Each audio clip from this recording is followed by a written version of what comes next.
friends, welcome back to another Field and Garden podcast. It is your friend in flowers, Lisa Mason Ziegler, and I'm really glad that you're here.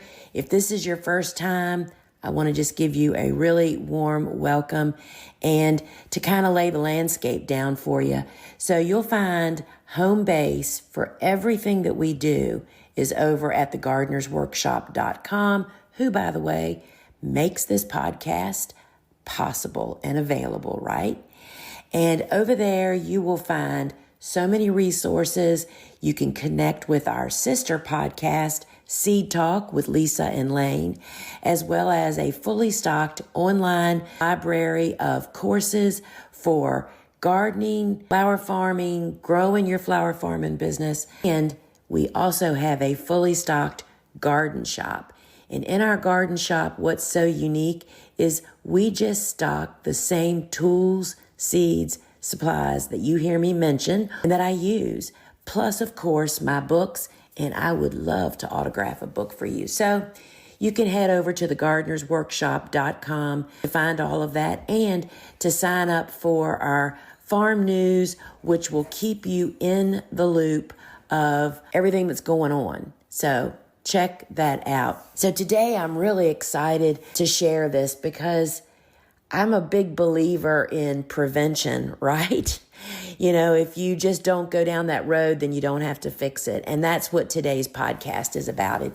It's about the 3 steps or the 3 things that I see people doing that lead straight to failing as a flower farmer. And there's a lot of different reasons why that is. And I think some of those will float to the top here as we talk about this. But over the long haul, you know, I've just watched so many potentially great flower farmer business owners just vanish. And I mean, to be honest, that's in the business world. You know, they say that I think like 10% of businesses that get started are still in business at 10 years. I mean, that's amazing. But I find that we probably have a higher loss rate in flower farming because it's kind of easy to fall into it unprepared and then to kind of push the boulder down the road a little bit longer and to really totally exhaust yourself. So most often these failures can be traced back to kind of skipping over some basic pieces of starting a flower farming business. And I'm not saying that you have to do it exactly like everybody else has done, but because in fact, I think that's really impossible, you know, because we all do stuff very, very differently. But there are key steps to follow and avoid that stack the deck for you instead of against you, right? To follow the steps that those that have gone ahead of you that are succeeding. And so that's what I'm going to just highlight 3 of these. There's more, but we won't go down all of those. So I want to start out with one that I will say that I did not practice number 1. I did do the opposite and I suffered. And if it hadn't been for my husband, I'd have never made it back. So let's talk about it. Number 1, the number 1 step to fail is to start your business on credit, meaning using credit cards. And I hadn't planned on talking about this, but I'm just going to add it in. I will tell you that I did use credit when I first started flower farming in 1998, which was a big reason of, you know, me quitting a few times and almost not coming back. But with the help of a supportive entrepreneurial spouse, and also because y'all have to remember back when I started flower farming, we barely had the internet. There weren't so many shiny objects for me to actually chase. So it wasn't quite as, oh my goodness, significant as some of the folks that I have spoken to today that have gone down that rabbit hole. But this is my take on it now as a mature business person and those people that I see succeeding more and having more peace along the journey. And it's like, why start your business being behind? And that's what starting with credit actually leads to. And this fuels a lot of fires that take so many potential future great business people out. I mean, because it's like a foxhole. You fall in and may never, ever come out. And before I highlight a few of the blunders that this can lead to, you have to know that starting a flower farm with a little honey pot of cash is within reach of anyone that wants to start a business. And so the number one question I always get, well, how much cash is that? You know, I propose and have proven that with $3,000 and a plan to roll out a flower farm to make a quick cash return is totally doable. You know, I will just say, because we're not talking about that today, it's called putting on blinders, y'all. It means stay out of the online bulb and perennial websites for now. Put your head down and do this work. I don't want to see you inside one of those websites, right? At this point in your business career. So that's enough on that subject. But I wanted to say to that person that thinks that, well, how do you do it then? There are ways to do it, friends. So starting a business is hard enough and has enough concerns and stresses to not have to face that added pressure of having payments and interest stacking, y'all. And does it stack quickly or what? If you've ever had the joy of experiencing compounded interest on a high yielding savings account, it's like the best feeling ever, right? You don't do anything, but that money just is over there snowballing, right? Well, all you have to do is to pledge to not touch it, and it just gets fatter and sweeter as time passes on. Well, friend, owing money on a business startup fund, which I believe is not necessary, is like standing in front of an 18-wheeler heading straight for you. It's not necessary. And that interest will stack and you owe more and more. It's just a foxhole you just don't even want to go down. And it also, one of the things that I think is most morsel that sucks us in is it is so easy to overspend when you're using credit, because it's like you have credit, right? You just hit the button and buy more and more. And what I really see so clearly now is that it's on stuff that we don't even know if we need yet, because we haven't even started the business yet. We aren't in it and doing it, right? So it's just so easy to spend money on stuff that we're just not even so sure that we actually need it or not, right? So I'm often, a great example of this is I am often asked what type of tractor I think that this person will need for a flower farm. And this is folks that are asking that haven't even grown, they aren't even growing and selling yet, right? I mean, I'm not saying you can't have a dream, but you are not wasting energy and time, and heaven forbid credit, on thinking about buying a tractor before you are even growing and selling flowers. I didn't invest in a tractor until 2012. And I started my business in 1998. So what is that, 14 years? You don't know if you will even need a tractor or which type fits what you're doing until you're actually in the job. I mean, the worst thing that can happen is somebody can jump the gun. And I will say that this happens frequently. People will purchase a tractor and it doesn't even do the things that you realize once you start growing that you actually need for it to do. So the moral to this story is to start with cash. And you know, that $3,000 that I say you can start a flower farm with. And I also say and believe that $500 of that $3,000 should be set aside as the beginning of your backup fund, which is a whole nother conversation of that is like how you become a peaceful business owner. someone that can sleep at night and deal with issues besides worrying about money all the time. And so really you're starting that flower farm on $2,500. You can build a business that allows as much peace as possible. And so that's my number one, is to not start the business on credit, because it leads to all kinds of failures that you don't even, and it's kind of like it's the underlying river, creek that's running under everything that you do when you owe money. And I'm saying you do not have to owe money to start a flower farming business. So number two, rushing ahead in business. And simply said, this is putting the cart before the horse. And we see this taking folks down all the time.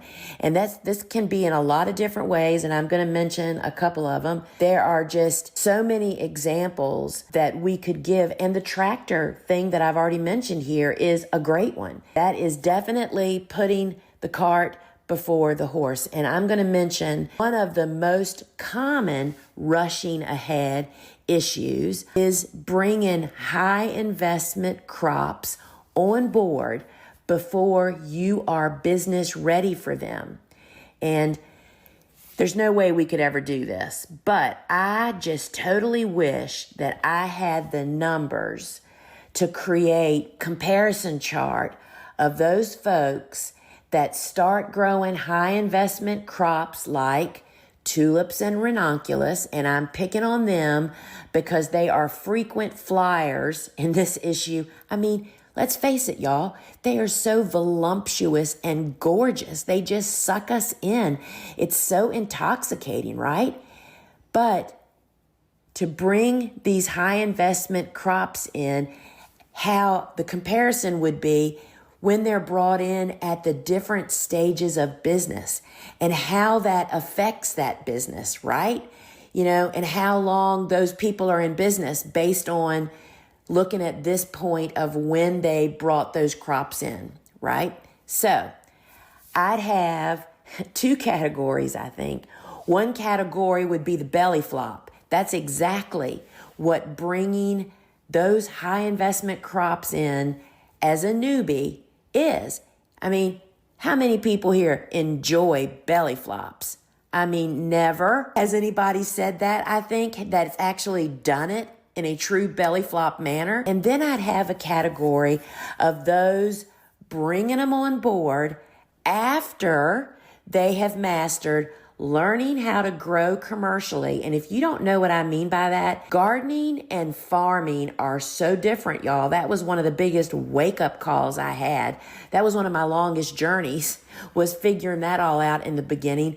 But bringing them on board after you've mastered going from a gardener to a commercial flower farming person, you have learned how to get customers, you know how to harvest, you know how to package flowers, you know how to condition them, and a boatload of other random stuff that is going to be knocking you down every single day.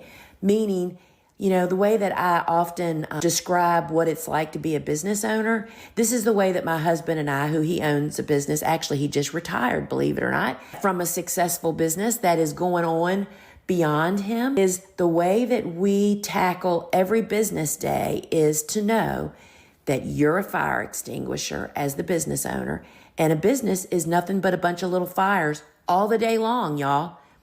That's why you have to do everything you can to prevent as many of those fires as you possibly can.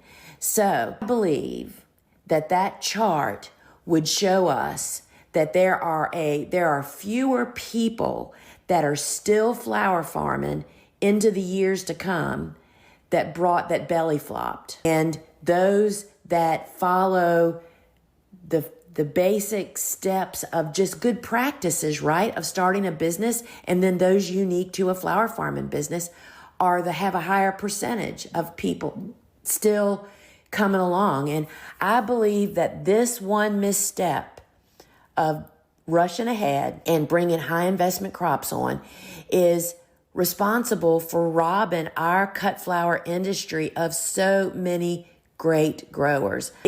Another way to look at it, this rushing ahead plunges us into the deep end of the pool before we really know how to swim. And it costs a lot of dollars for this really hard lesson to learn. And these expensive blunders, and then I want to just sideline here. If you actually partake in blunder number 1, which is to start on credit, you can multiply this expensive blunder by however much. I'm going to say 5 times the expense. If you actually, let's just say, did the tulip thing, bought them on credit, you lost them all for whatever reason. So then you still owed for them, but you have no income from them. You could just go all day on that, right? These expensive blunders are magnified in ways that we don't really see. It's like these blunders extinguish our fire, which is the rope that we have to determination to go on. And I'll tell you another piece of this is that these expensive blunders, which is usually sometimes the only thing that is really obvious to our families or the people that we cohabitate with, is that our spouses and our partners also get discouraged. And I am a strong believer that a straighter path to success is with a supportive spouse or partner. If they're not supportive of your business and what you're doing, I'm telling you, that is a mountain. I'm not sure you'll ever get that boulder up. But you can take a supportive spouse and drag them through the mud with you as you rush ahead and bring on, one example is bringing on high value crops. That's just a really painful one to learn, right? You keep spending money and you don't ever make any. That you can take that supportive spouse or partner and extinguish their fire. The person that is, your biggest fan and helper potentially, right? But when spending keeps happening with no return, it gets hard for everybody involved. So it's really beyond you. And here is, I think, the root of not only facing, whether you buy a tractor before you start flower farming or you rush ahead and start bringing on all of these high investment crops, or, my goodness, invest in a hoop house before you even start growing. I know people that have done this, y'all. This is what I've learned from the business world. If you can't manage your impulsive purchases, you'll never be able to manage a business. I'm going to say that again. If you can't manage your impulsive purchases and behaviors, you'll never be able to truly manage a successful business in the long run. If you can constantly making these blunders, then you have more determination than I do. Because I'm telling you, friends, it'll take you down. Running ahead leads to unnecessary exhaustion, discouragement, overspending, and all of this extinguishes our fire to push forward and those that are in it with us, which is our family, right? All right, number 3. Number 3 is a good one. Not knowing the facts of your situation before you start. And what do I mean by this? So I will tell you, a little sideline here, that when I built Flower Farming School, the very first, the flagship course of all of our courses, the basics. So I made these 6 classes, and each class is like hours long and broken up into sessions, right? So I made the individual areas that I thought were essential to flower farming, to starting, and then also to sustain the business. And I didn't really put them in any thought through order at first. They were like 6 individual standalone classes. Well, then when I started lining them up in the course, I kept coming back and saying to myself, I want to put the thing that I think is the scariest, hardest, most foreign, very first. The first class in the course, because I am, y'all, a true believer in eating the ugly frog first. I want to get the mess over with so I can get to the good stuff, right? I want to eat the peas so I can get to the cake. I mean, that's the bottom line, right? And so in flower farming school, I took a huge risk, and it's paid off. I get comments from students about this frequently. I put the class first, that is starting and sustaining a business. It's not fun. It doesn't have pretty flower images. It's not what people think about, and it's the scariest thing that you'll face. But I put it first because it should be first, y'all. The fact gathering, and I'm going to give you some examples here that I feel like you've got to gobble that ugly frog and get it off you, that boulder off your shoulder, right? So you have to do your fact checking, and where that starts is with your localities. I mean, there's so many different counties and townships, and I mean, golly day, so many different municipalities depending on where you live.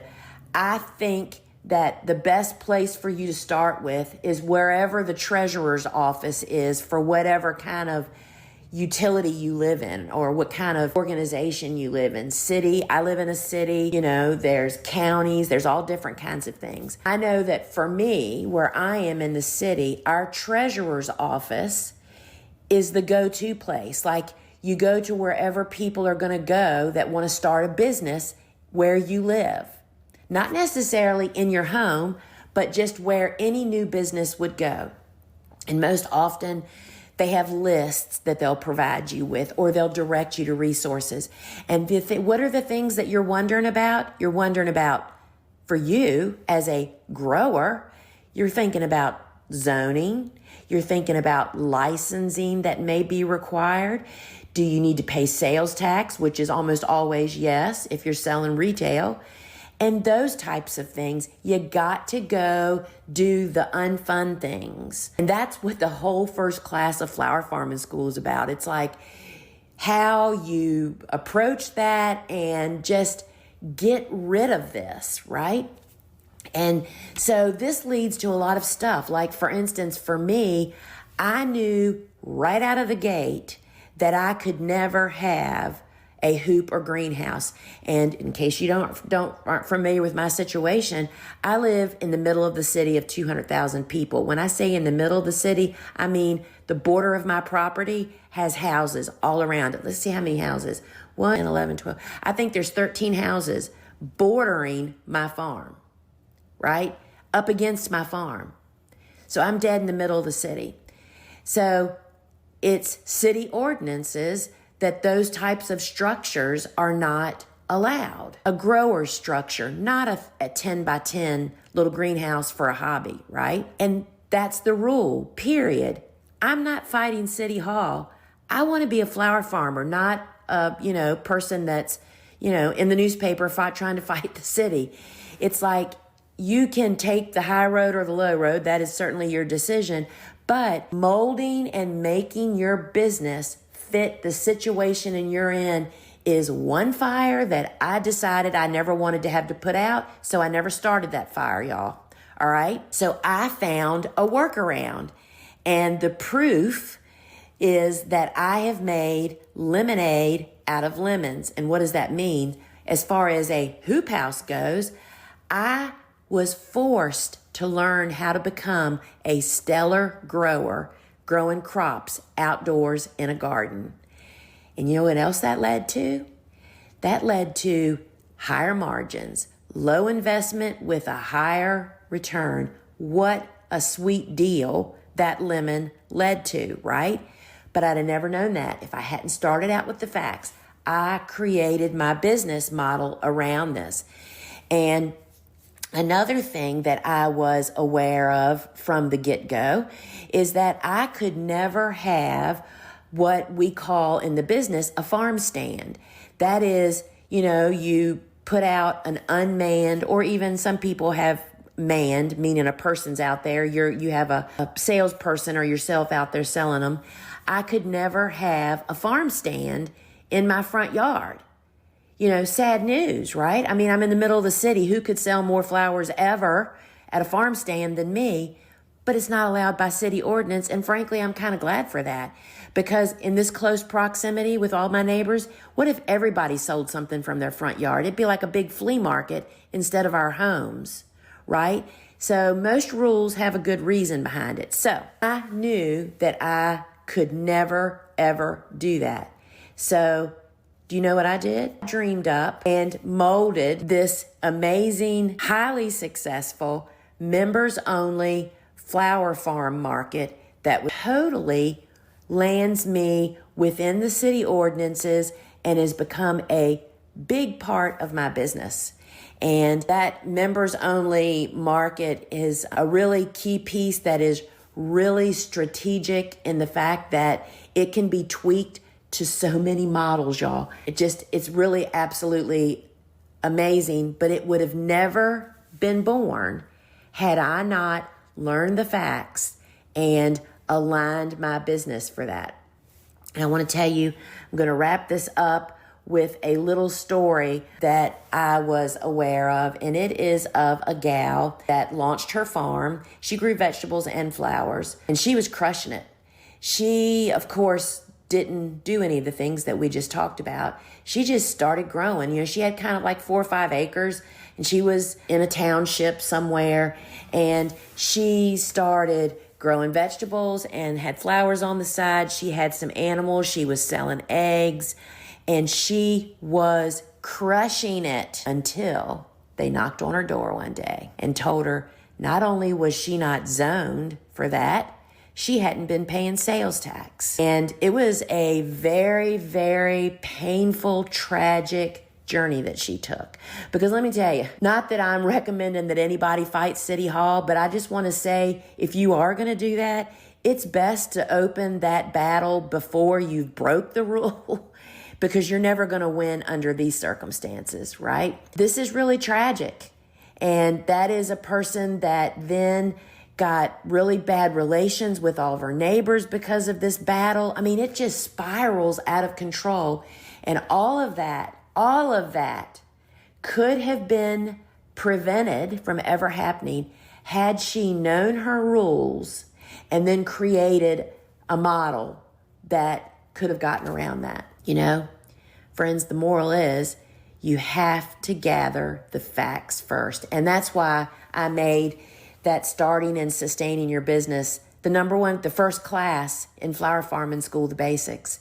It's like out of the gate, let's put all that anxiety stuff to rest, put it to bed, and move on, and let's get to the fun stuff. And, you know, friends, I hope that these 3 areas of don't start your business on credit, and to don't run ahead of where you are in your business and start grabbing things that you shouldn't even be involved with yet, and then just not really knowing what you can and can't do. I hope that's really revealed some of the really obvious to me now. You know, isn't that the truth? You get to be 60. I'm actually going to be 64 soon. And you look back over life and it's, oh my gosh, my parents were like right about everything that they said. That's the way I feel about in business. It's like I look back on the way I did things and how I did it, and it's no wonder I made those mistakes and wasted tens of thousands of dollars. I'm not kidding, y'all. And it could have all been avoided had I just had some resources. We just really didn't have resources back then. But I hope that this is helping you see these speed bumps and that they can stop you in your tracks before you ever even get started, right? So I'll sign off with these 3 things in my mind. Cash is king, don't put the cart before the horse, and feather your nest with facts. All right, friends, I hope to see you on the inside at thegardenersworkshop.com, which you'll find home base to Flower Farming School Online, the Flower Farmer Club, a fully stocked online garden shop, and a fully stocked online library of online courses to start, run, and scale your flower farming business. Until we meet again, friends, ciao.